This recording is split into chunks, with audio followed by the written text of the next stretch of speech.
Most professionals don't think their salary is up for discussion, but what if that's exactly what's keeping you underpaid? 70% of salary negotiations lead to a better offer, yet most employees never even try.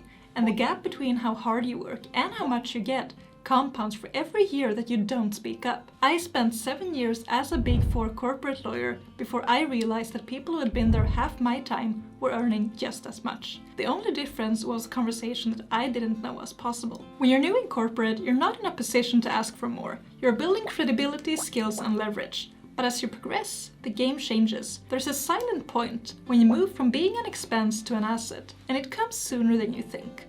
Once there, you have options.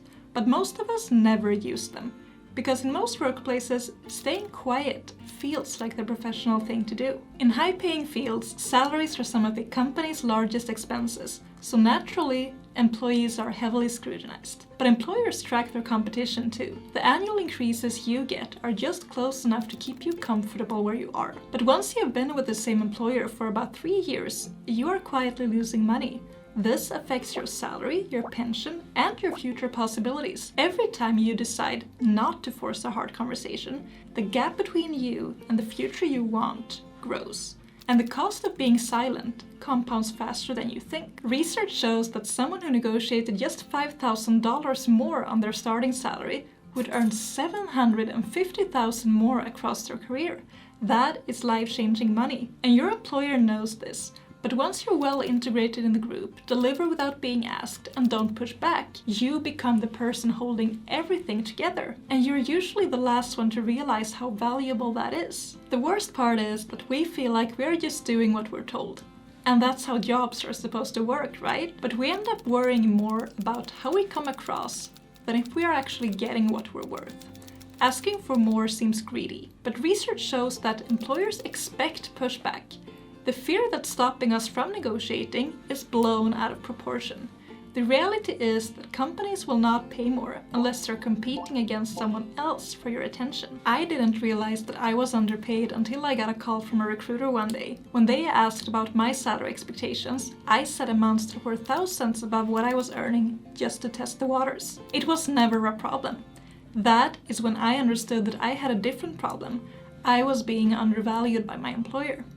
When I resigned, they wanted a competing offer, because that is how they make their decisions. They want to know the cost of keeping you versus letting you go.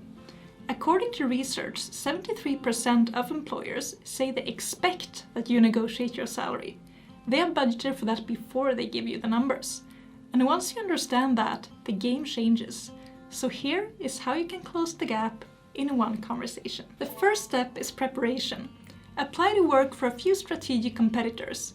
Pick roles with comparable work that you'd actually take. The second step is to get the interviews. Have an open mind here, because what if you actually find something that would fit you better? What you're really doing here is figuring out your options and place in the market. The third step is to get an offer. Negotiate the offer, get everything in writing, but don't sign anything. Bring this to your current employer. All of a sudden, you are not the only one who says you're worth more.